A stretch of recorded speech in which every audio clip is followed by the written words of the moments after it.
It's a special day. Today we have Marcus Roberts with the Felix Project. Marcus, the moment I met you, I thought, oh God, this guy's got such an infectious energy, so giving, so creative. Thank you. Everyone I know who knows you, they can't put it into words. You see them twitching, they're like, yeah, there's something about that guy. And I want to know what we're going to move on to talking about the Felix Project, which is London's leading food redistribution charity, set up in 2016, and it's achieving remarkable things.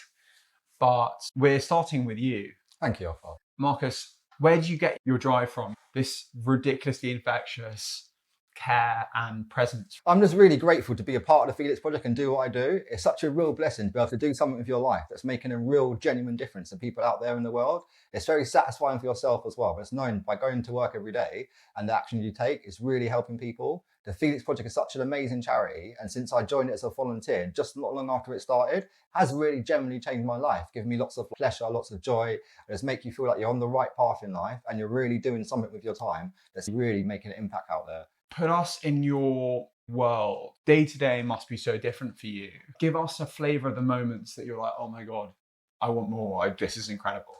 Yeah, so I'm a relationship manager here at the Felix Project, which is very varied. I look after some celebrities. I help with some major donors. I help get new corporate partners involved. I help get people volunteer. It's a really varied role. One of the coolest partners I'm working with at the moment is a company called Los Mochis and a guy called Marcus Veslav. I was with him in Soho House about 4 years ago. We had a conversation about the Felix Project. He said he loves the sound about the charity and wants to really get involved and help out. It was just as he was launching Los Mochis. And he's saying to me, Marcus, how much does it cost per meal? So I spoke to the team, find out the cost per meal. He came up with this amazing idea to give 1 meal to the charity for every single meal sold at his restaurant. And since that's been going, this year he recently gave us a big, massive check, which has brought the total of meals donated to 1 million. So over the last 4 years, Los Mochis in Notting Hill, they've got a new one in the City of London. I've given 1 million meals to the Felix Project, which I think is incredible. And it's such nice having partners like that, where it's ingrained in the whole business. So every time you go to the restaurant and buy a meal, he's giving a meal to charity. I think just need more partners like that. Wow, and really moving the needle. And no wonder you have such a relationship-driven role, because that's just such a big part of you. And we'll dive into where that comes from. But looking at who are some of the suppliers that Felix work with, or maybe there are some celebrities that have just been fantastic over the years. Well, we're saying about suppliers being fantastic over the years. The first one that comes to my mind is Ocado. Ocado is such a fantastic company. They've really got behind the Felix Project. Their staff volunteer, they give them money, they help with vans, and we get so much good food from Ocado. Because it's such a big company and on a mass scale like that, we get loads of surplus from them because they know more ahead of time what's not going to sell. They're a really good partner, all-round partner, Ocado. Amazon, amazing. We had lots of food from Amazon Fresh, and we've had their teams come and volunteered. And in Multibank, Felix's Multibank, we partner with Amazon. They give us loads of essential items, which we can give for free to families that really need them, like toilet roll, toothpaste, and it's really making a massive difference in people's lives. Have there been some really satisfying wins for you? So we've worked really well with Melissa Hemsley, who's been one of our natural ambassadors for the charity. She's been volunteering since we first started. She volunteers some Christmas Eves and goes and gets surplus food from Fortnum and Mason. We go around and give it to a few homeless charities. She's helped with different events. She speaks about us on TV, and she's really helped raise awareness for the Felix Project because she's such a big, well-known foodie. She's such a good person to get behind us, and she's really connected us to lots of different places and brought new people into volunteer, new supporters, new media attention. Yeah, Melissa's been like a real godsend to the charity. Really. Amazing, so many people involved. And in terms of where Felix wants to go from here, what are the challenges? Is there a certain type of food that you need more of? Is the bulk of it fresh produce?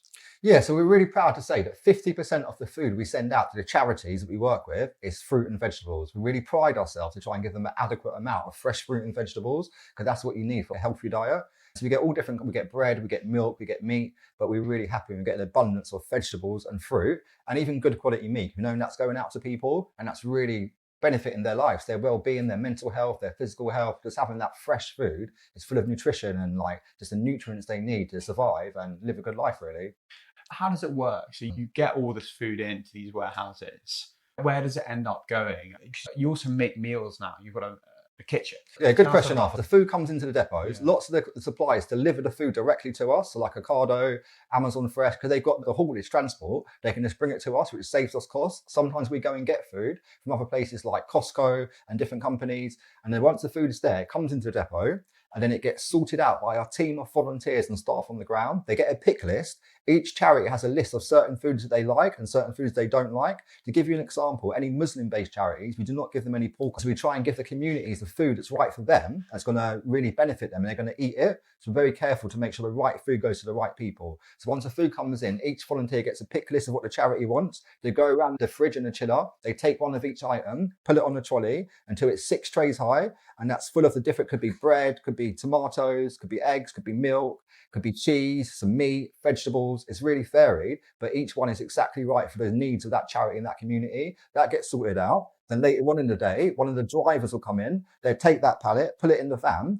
and I think they do about 3 or 4 drops on each route, and they go and deliver that food to the community. It could be a mosque, could be a primary school, could be a church, and it's a community organisation. It's all different places we go. So we never give food directly to people, just to the community organisations. And volunteering is a big part of... We're powered by volunteers. We couldn't do what we do without volunteers. I think we had over 13,000 people volunteer for us in 2004. Extraordinary. People must come to you with personal stories about how much the charity has helped their family or them. Put us in that room in those moments. Yeah, it's very inspiring. So it really drives it home, like the impact your work's having to these people's lives. Lots of people would go to one of the community organisations and they get some food and bring it home to use to cook for their family. And before that access to that food, they wouldn't really be able to cook these meals for their family. And they'd have to just survive on lots of different kind of stuff that's not really that healthy. So by giving this food to the places where they sort it out and give it to the people that come there, it's really benefiting them. I've heard stories from people like, one of the most inspiring things I think we do is the market stalls we do in primary schools all over London. So lots of families are struggling to feed their children right now.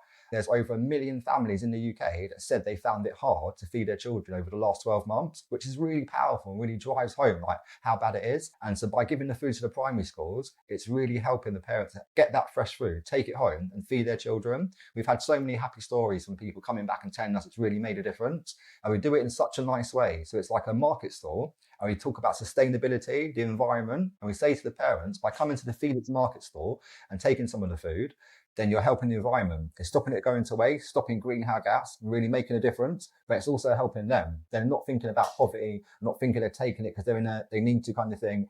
With dignity, there's like a nice way to do stuff kind of thing. You're a big community guy. Tell us about the community that Felix has ended up becoming. Obviously, you're connected to so many communities, but give us a sense of maybe some of the relationships you've got. I'm sure there are people you unofficially mentor. Tell us about that. We've really grown like a nice extended family over the years. It's a really nice team of people that work here, and also the volunteers and the communities we serve. It's a very close network. We have lots of events throughout the year. There's like Christmas parties, there's different things, and we come together and just celebrate each other. Community is very powerful, and I think it's interwoven for all we do at the Felix Project. Going back, the weird thing about the world is people have these ideas, a sense that they want to do something. And that's how projects become these behemoths, these hugely successful vehicles of change, whether it be a new product innovation or a charity such as yourselves. Where have things come from that moment where food was delivered in London to now? Yes, the Felix Project was founded by Justin and Jane Bymeshaw. It's very inspiring people who lost their son Felix at 14 years old, and they made the Felix Project in his memory. So it's really come from a heart-based place, and there's lots of like their whole spirits behind it kind of thing, and it's like it's in his memory. So it's a very special place to be. It's not just like a brand charity, it's very family orientated, and his dad Justin and Jane are still very involved in the charity today. So 10 years ago, we started in one small depot in West London. We had one little van. It was a white van with a little green logo on it, and maybe a team of 5 staff and maybe a handful of community organisations that we gave food to. It was going really well. People loved the food, and it's just growing and growing over the last 10 years to where we are today. We have 4 depots all over London, north, east, south and west. So one here in Poplar, which is East London, one in Enfield for North London, one in Acton for West London, which is our biggest depot, and also one in Deptford for South London. But plus the 4 depots, we've got Felix's Kitchen, which is based here in Poplar, and that's where we make up to 5,000 meals a day from surplus food. We've got an amazing team of chefs. They come in, they never know what we're going to make each day. They go in the depot, see what food's there, then create a menu on the spot, and that's the food we have for that day. And every day, up to 5,000 meals is being made. It's a bit like magic. Where do you want Felix to go from here? So the Felix Project, we've started with the aim that no good food is wasted and no one goes hungry. We've seen there's such a problem out there. Still today, a third of all the food that gets produced in the whole world is actually wasted. It's crazy, really. If you think about all that energy, the cost, the labour force going into making that food, and a third of it is wasted, just doesn't make no sense. All these hungry people out there, so we want to try and change that. We've got a powerful policy unit where we're speaking to the government. Our CEO, Charlotte, has been at number 10. She was at Labour Party conference, and we're trying to speak to the MPs and people in power to talk about what we know best, food waste, food poverty, how it's affecting people, and try and influence the policy that the government's making to make it easier for us to access food from like farm gate, from different sources, and give that food to people instead of it going to anaerobic digestion or landfill. And that's a big part of where we're trying to go in the future, to get more food and help more people. And going into that bit about the future, what does that look like? Does that involve breaking into a different part of the supply chain? Or? Yeah, so we're already working with some farms. We're trying to get some more food from farm gate. We've seen there's a lot of problem there, food going to waste. We've recently worked at some amazing farms in Kent. There's one called H.E. Hall and Sons, and he gives us amazing abundance of apples. He lets us go and harvest the apples, and we take them back to the depot and give them to different charities. It's been amazing for us because those apples will have gone to waste, and then we've rescued them, and they're really amazing, healthy apples, and given them for free for the communities we work with, farm fresh. And normally these things are more expensive to buy, and it's really satisfying to see them come fresh from the farm to the communities. It's very good for our corporate partners as well. They love volunteering there, going with a team of 15 or 20 people, spending a day picking the apples, and it makes them feel really in touch with the whole process. They pick that apple themselves, and they know that's going to help people. Yeah, it's a really beautiful partnership with the farm. Maybe more farms in the future. Wow. Okay, that's really exciting. And now we've merged with FareShare. So recently we announced our big merger with FareShare, and that's such a massive thing. The Felix Project is the largest food redistribution charity in London, and FareShare in the whole of the UK. And now we partner together, we can access more supplies over the UK, help more people, have a more powerful voice for our policy work. And then when people are reaching out about food waste, instead of going to 2 different people, Felix and FareShare have merged. There's one organisation to go to. It should make the whole process much smoother. So once it's all finalised, I think it's going to be a lot more food, helping more people. And moving back towards you, Marcus, have you always had this infectious energy? Because I know faith is very important to you. I think it's so important for us to try and look out for each other in this world. Life can be quite hard, and I think it's very important to try and be like your brother's keeper kind of thing. It's not even like a religious thing. It's just like being there for people. Everyone goes through their own different things in life. And I think when we like reach out to people and really be present with each other, we can make that journey easier and just make life that bit more bearable. And the more open you are and the more kind and compassion, the more magical life becomes, because we can all be there for each other, and it just makes the world a much more beautiful place. Like you said, a sense of community. There should be community amongst the people you work with and your area you live in, and just having that connection with the people around you. I think it's very important for life, really. Like we learned for the pandemic, when everyone was stuck at home, couldn't go out, it's very hard for people. You know those little moments that lift your day? A smile, the sun coming out, or a piece of chocolate. Audrey's Chocolates have been handcrafting chocolate for over 70 years. Chocolate to die for. It comes in beautiful boxes that make for the perfect gift.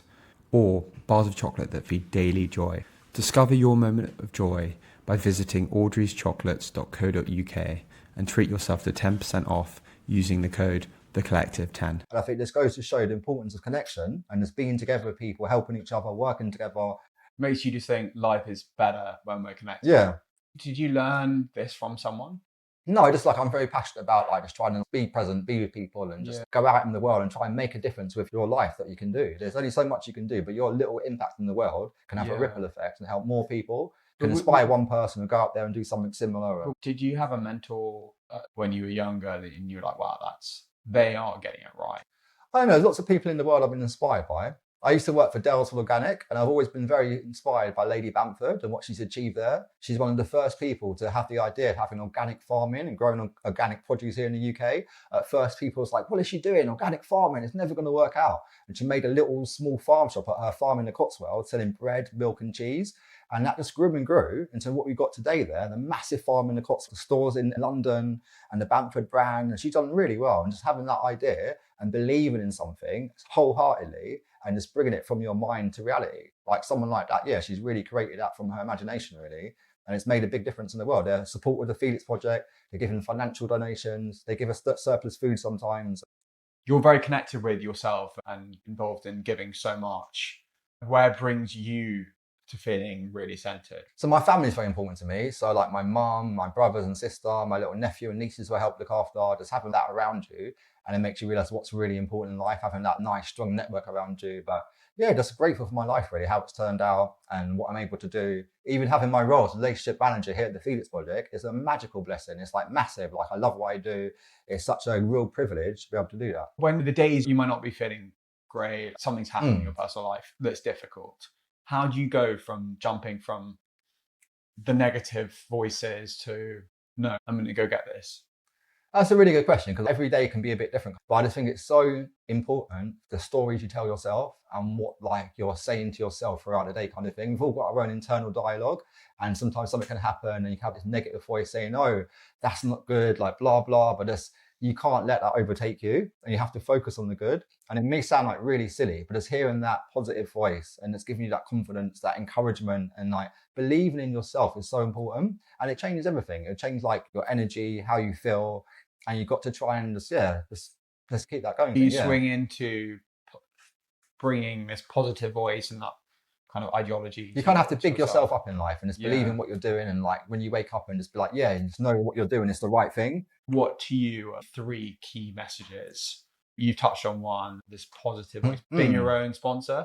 Are there any others that you feel are key to people being connected and empowered by themselves? I think you just got to really be grateful to be alive and be here on earth. We're not here forever and it's a real blessing to be alive and have our journeys here on earth. And sometimes we can forget that and get caught up in the day-to-day stuff and mundane, like rushing here and there. But sometimes just to pause and just be grateful to be here and be able to do what you do, really. Yeah. We're going to move to the quickfire questions. 3 things you get joy from. Giving back, trying to help other people. My family, being in my family and just being there for them and being there for each other. A mantra you want to embrace now would be? Just keep trying, never give up. There's always like something you can do. Maybe something doesn't work out, maybe something does work out, because eventually something will work out and it'll work out amazingly for you. One unusual thing that gives you pleasure? I like volunteering. Before I started work at the Future, I used to volunteer, and it was generally one of the highlights of my life. Just going out there, doing a volunteer shift, you go back home and you just feel really nice. It puts things in perspective and connected to the community. A favorite book, film or artist that isn't obvious? I like some horror fiction like Dean Koontz, Stephen King, read some James Patterson. Fantastic. You can have one thing added to your bucket list today. What would it be? I try and do a big challenge event for the Felix Project every few years. I'd done one like 6 years ago with Ben Elliott from Quintessentially and raised 38,000. We cycled across Europe, which was amazing. Did another one a few years ago from depot to depot for the Felix Project, raised 24,000. Then last year I'd done one called Ride London. It's 100 miles from London to Essex and back again. It was really hard. I had such a long time doing it, but I raised 36,000. So I was super proud about that. Yeah. So you don't have to look hard to see the real superheroes. Yeah, so I would like to do something like that again one day. I'd like to either climb Mount Kilimanjaro, and my big goal, every year has been a bit more, is to get it to 50,000. It just makes me feel really good in my heart. Yeah, I've got lots of supportive friends that get behind me. But Marcus, these numbers are just unimaginable. I mean, I get such a thrill from it when I look like one of those Just Giving pages. You keep seeing it going up, and there's the energy of people getting behind you. Could be a £5, could be a £1, but that message of encouragement and the support is really beautiful. I think that's quite an important theme here as well, because yes, you've worked on building some of the most incredible relationships to getting a huge amount of food to Felix, but also a key message from what you're saying is actually it's the small things that really add up. Thank you so much for being here today, Thank you, giving us your time. And if anyone's got any questions, they can reach out. Thank you. And just what people can get in touch. They can volunteer, can't they? They can donate. We're powered by volunteers. Like I said, last year in 2024, we had around 13,000 people come and volunteer at the Felix Project. We've got our 4 depots, Felix's Kitchen. We love people to volunteer. If somebody does want to volunteer, please look on our website, www.thefelixproject.com. feelixproject.org and get involved. You can apply to be a volunteer, register on the system. You can do 1 day a week. You can do 1 day a month. You can do 1 day a year. It's completely up to you. There's no restrictions. You haven't got to sign up for a certain amount of time or a certain number of shifts. One of the amazing things about the Felix Project, you can just come in and do 1 day a month and even 2, whatever works for you. So we try and make it fit around your lifestyle and your schedule. So yeah, so please come and volunteer. Help us get more good food to people that need it all over London. And dollar. People can donate. Yes, you can donate. They can press that button. So the main things we need at the Felix Project is funding to help us get more food to people, more food and more volunteers. So Marcus, what's this? I'm really happy to tell you about this, Arthur. This is the amazing work we're doing. These 4 young guys, they're our trainee apprentice chefs. They're with us for 12 months and they work with Toto, who's our chef trainer. They've had some amazing experiences. They've worked at Spring Restaurant. They've done stuff with the Hilton. They even met the Queen recently at a special event in Canary Wharf with the Eden Project. There's a picture there somewhere. And that's them when they was there meeting the Queen. They made a special cake. Very special. Yeah, very special. And they're just really inspiring guys. They come here, they had a lot of knowledge about cooking, about kitchens and how it all works. And they've learned so many new skills. They've developed confidence, learned to get their way around the kitchen. And just that work experience they've got is priceless. To go to the Hilton and work, to go to Spring Restaurant and work. It's really helped them to grow and develop to become future amazing chefs. And here we have Toto, who is teaching young apprentices to be chefs at the Felix Project. Apparently the man's me. Tell us about you, maybe what you're doing here at Felix. Absolutely. I joined Felix last October and we're now running a kitchen employability program. So it's an apprenticeship scheme. So it's a government funded program where we hired on a London minimum wage, full-time contract, 4 young adults. They were NEET, meaning not in employment, educational training. And we gave them the opportunity to work with us and getting some training. We've been following a 1-year-long culinary program. Every month we focus on a different topic, from pasta making, vegetable, meat, anything. And they started from a point where they didn't know anything about food and kitchen, and now they can move around a professional kitchen with ease. It's all about providing these people with confidence, skills. Sometimes in hospitality is that very first step, and a bit of a sense of belonging that will help them to find a permanent employment in the hospitality industry.